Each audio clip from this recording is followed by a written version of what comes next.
Hey guys, Dana here from Bullies Keep Out, and today I am talking with one of our newest advocates, Clayne Crawford. So welcome and thank you for taking the time out of your day today.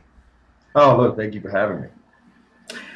Ask the obvious question of why is bullying important to you? Because obviously it's a cause that everybody's going to get behind. There's really no question about it. But I do like to know what's the motivation or personal reasons for you to stand up against any form of bullying and hate? I mean, look, I'm like you in that I think everyone's kind of on board, but I think one of the main problems of bullying is that it leads to more bullying in the sense that the individuals sometimes that are being bullied, they act out in the same kind of way, and I mean, I watch it with my kids, right? And I think I know there were times in my life where I felt so pressured by the older kids that I know that I had times where I acted out on other children.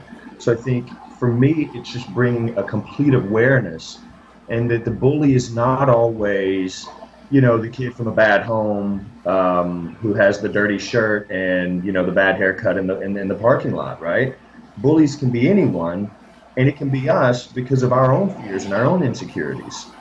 So I think it's just my whole goal is, and I think it's with everything, is just to raise awareness about just who we are as human beings and that we're quite complicated and what makes us tick. And we're all really scared at the end of the day, and we all want approval and we all want love. And we don't get it for whatever reason from whatever place that we expect it from. And I think, again, there's all these that we all kind of act out. So for me, it's finding who is the bully and how do we love them and how do we help them be better, right? Absolutely. One of our messages, we're built on love, hope, and, a message of that we accept everybody. And we've even worked with bullies because they're victims as well. Everybody's a victim when it comes to bullying. And it's true. There are different scenarios. There's the common notion and facts that sometimes it often starts in the home, but there are so many cases where it doesn't. There's other things going on. Like you said, there's peer pressure. There's all types of things that are intertwined that can make someone bully. And anybody could also be bullied. People have this also another misconception that, oh, well, these people get bullied more. And though that might sometimes be true, there are certain people that might be more susceptible to it. There's really no limitations on it as far as age. Even the people that we work with and actors and celebrities and public figures, they even get bullied as well. And people think that, well, if you're better looking than this person, then you won't get bullied. Or if you have money or status or power, you're not going to get bullied. And that's just simply not the truth. Look, you get bullied by executives in this world. You know, Exactly. and bullying, look, yeah, they say it starts at home, but it's whatever male figure in your life that you look to and how they handle themselves. I mean, I grew up in a small town in Alabama. The way my father handled things and the way coaches handled us, right? It was not delicate. They shook us out of our helmets as they're screaming down our neck. It was Yeah. putting the fear of God in us, right? Right. So it's anytime someone's weak and we attack them for it. And again, I think that's something that a lot of us can work on, in some frame or in some respect or another. Absolutely. I think we all fall into something at some time of our lives where we can probably be on either side of the spectrum where we're like, oh, did I behave in that situation right? Was I a little bit harsh? There's honesty and then there's disagreements and arguments, which people often confuse with bullying. I just did an article on that right now everybody's in a really sensitive position where everybody's just calling everybody a bully, and it's too serious of a situation to just throw that word around. And that's a big problem because people need to understand the difference and educate themselves, which I think, needs to be done more, especially in schools, even workplaces, and talk about it more, the conversation. Don't you Huh? think so that it is? I think we're continuously redefining what normal is, right? What is a Hmm. man, Hmm. right? And I think a lot of bullying, I'm sure it happens with females. I know it happens with females, right? It's obviously my daughter she didn't deal with any kind of bullying in school, so I don't have a much reference on that. But as far as, males, I mean, the whole idea of what's tough, you know. So I think it is a big problem, and I think it is that it's what we thought was normal and how to handle situations. You know, I think bullying can be quite extreme, where people are taking a single individual and just continuously breaking them down on a daily basis. Right. And again, we say it starts at home, but our schools, we need to take more responsibility in the school systems to be able to touch these kids and, find out what's wrong with these children and how to, where do they need that hug from. That's something I was just going to touch base on. I just also wanted to say I totally understand where you're coming from, because back in my day as well, and people always say, your day, how old could you be? And I'm like, well, I'm 38 years old. I might not look it, but I'm 38 years old. So when I say back in my day, things were different when I was in school. I was a major athlete as well. I had coaches. Some were amazing and some were a little bit intense. So I do understand that and where you're coming from. So I can relate to that very much, And then switching back to the schools, it's a great topic because I recently read, just heartbreaking. It makes you angry at the same time, but I don't feel it's being talked about enough. Number one, I think the schools are relying on the parents are relying on the schools. Everyone needs to work as a unit, and they need bullying programs. I think it should be required in every school. I think they should talk about suicide awareness. Not long ago, I just read an article about an 8-year-old little boy who committed suicide from bullying. And when you read that, at 8 years old, it's very hard to comprehend that these young lives are being taken before they even have a chance to grow up and do anything. And even somebody just was on, when they saw that we were going to be discussing with you, they wanted to know if they could submit questions. And of course, we always tell people if they have something that they want us to, me to ask, I have no problem asking it. And they said that their daughter was bullied from age 5, and who bullies at age 5? And it's getting younger and younger. I mean, it completely broke my heart to see that an 8-year-old kid took their life. And the schools, I feel like they're just faces that are getting ignored. And like we talk about it for 5 minutes and then we're on to the next thing.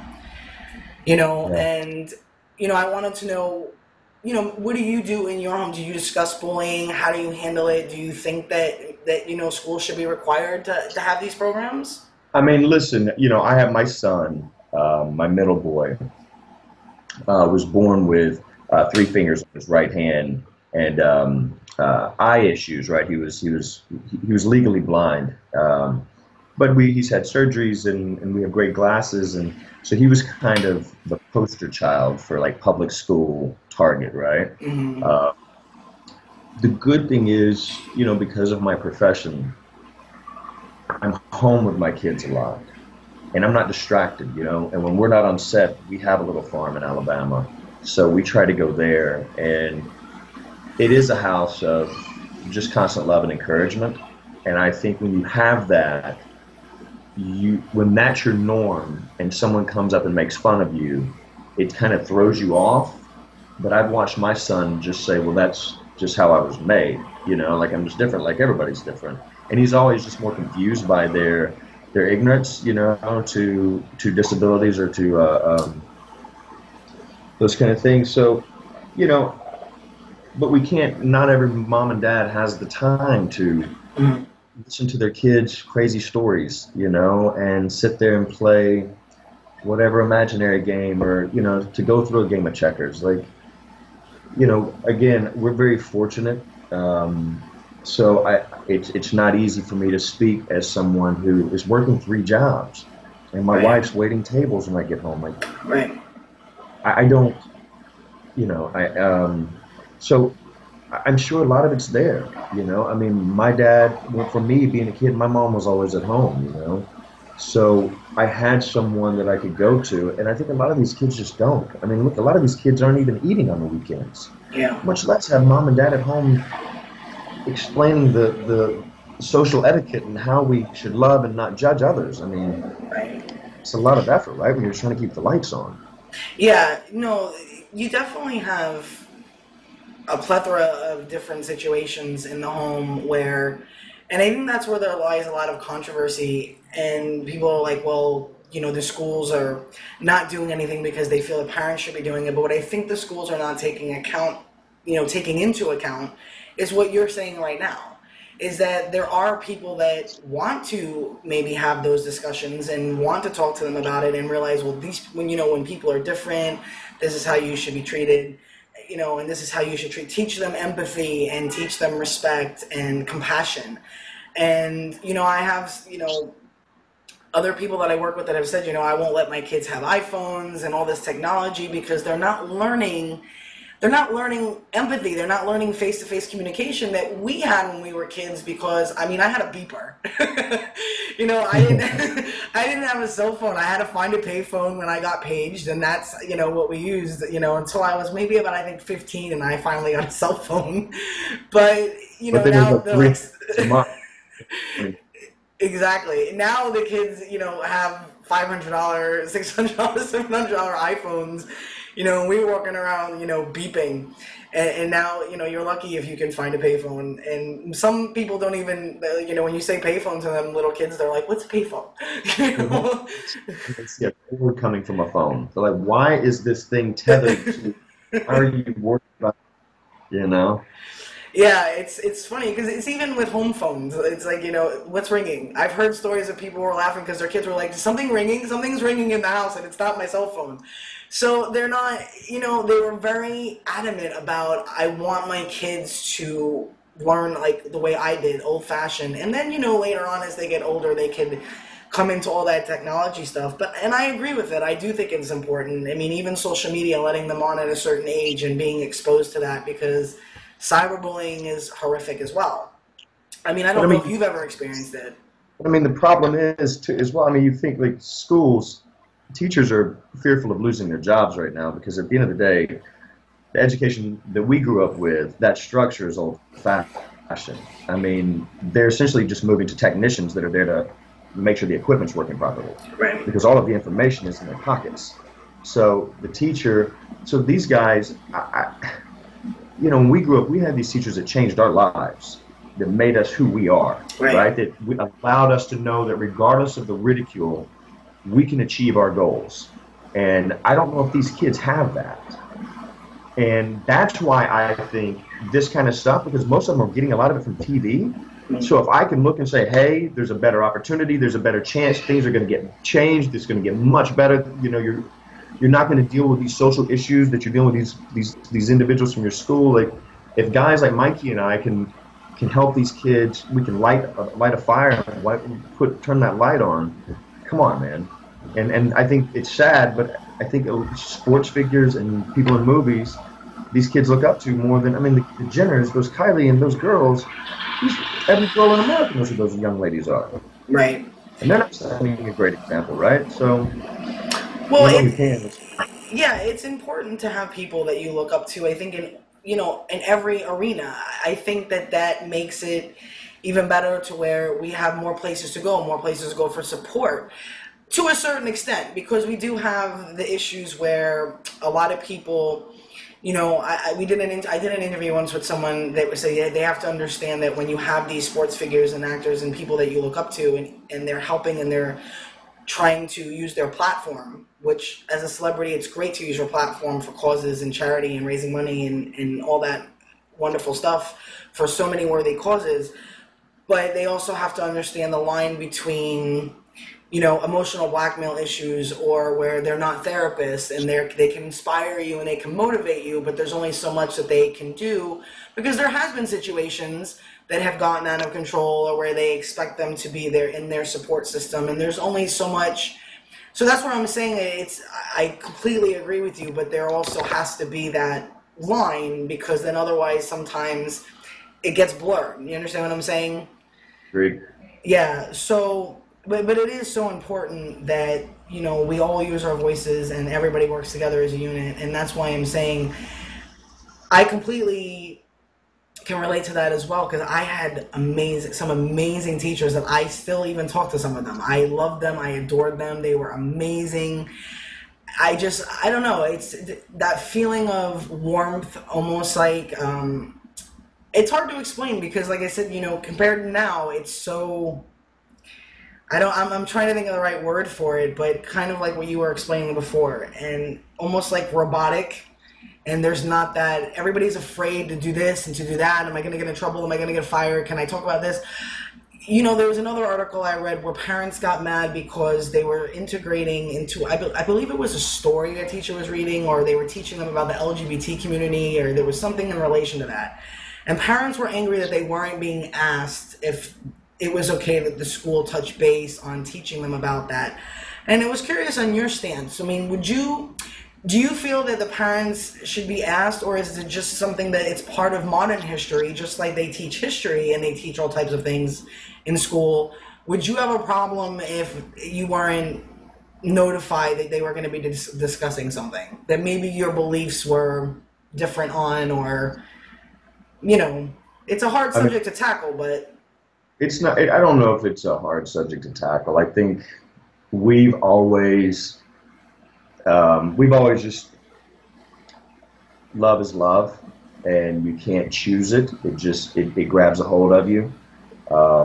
So we don't, you know, I was fortunate that growing up in a small town in Alabama, I had a cousin, and we were all very rough and tumbling, you know, athletes, and we like to be in the woods, and, you know, we love four-wheelers and dirt bikes. And we had a cousin, and his name was Bubba, right? And Bubba from Clay, Alabama, you know, knew at a young age that he liked boys, and he was not attracted to the girls that we were attracted to. Right. And we just, like, I learned really quick watching my family have a difficult time navigating this, that this certainly isn't something to choose, right? If anything, I watched my poor cousin fight the heck out of it. And that was very difficult to watch, you know.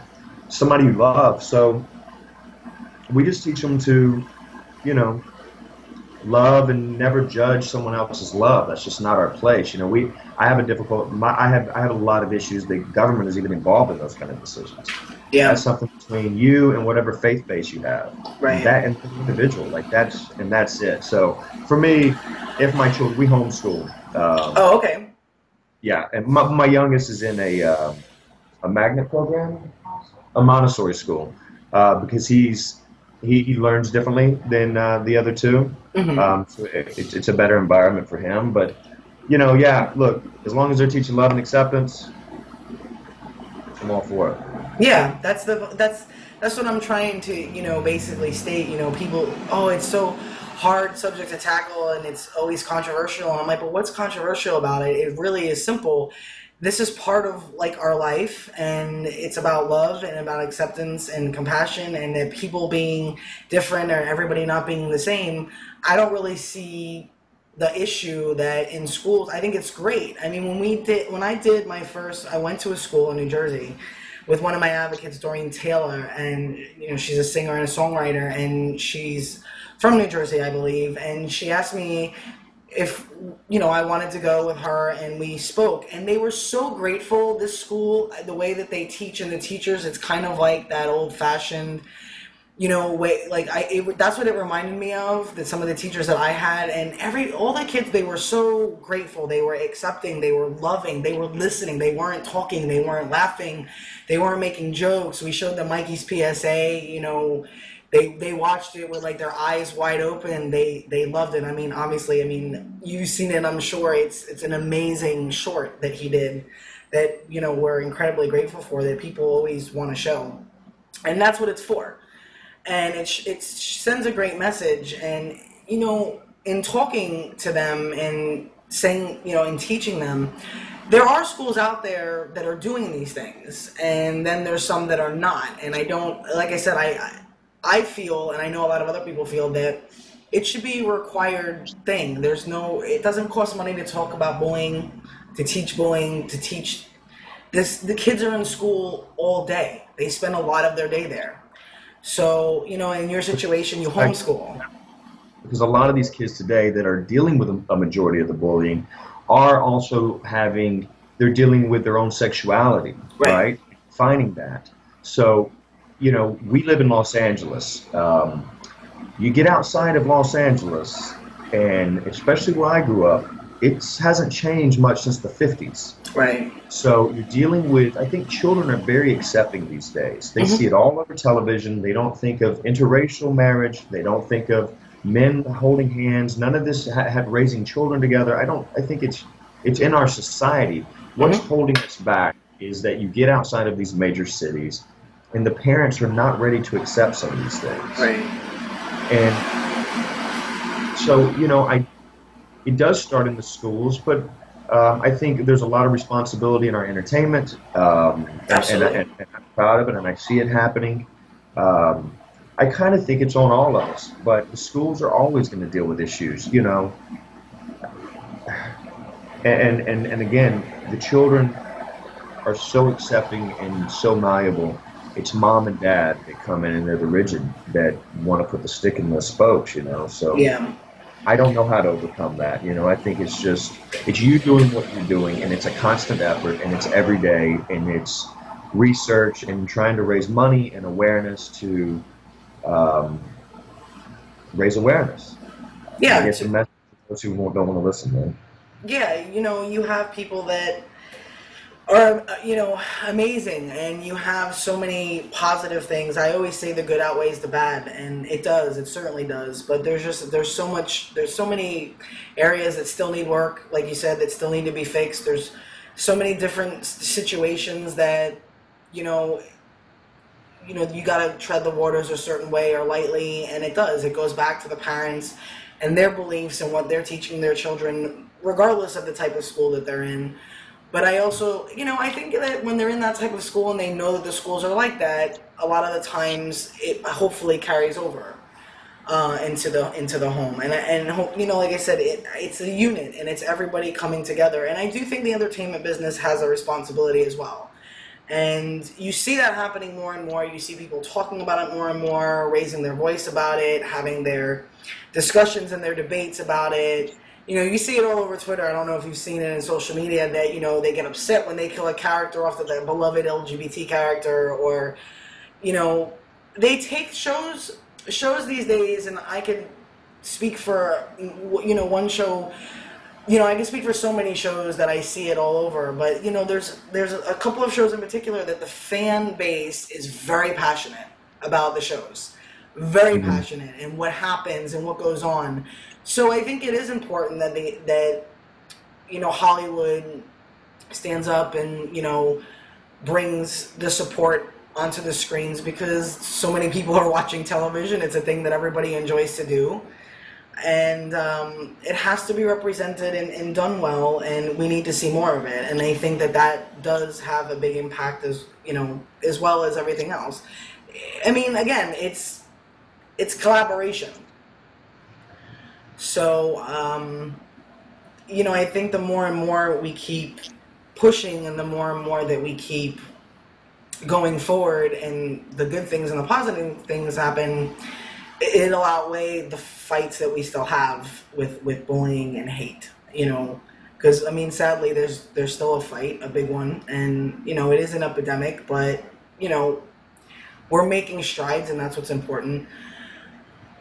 As far as if you had to give any words of advice or words of wisdom that you would tell to someone, honestly, really any age, or anything you'd like to say, I mean, what would it be to those listening?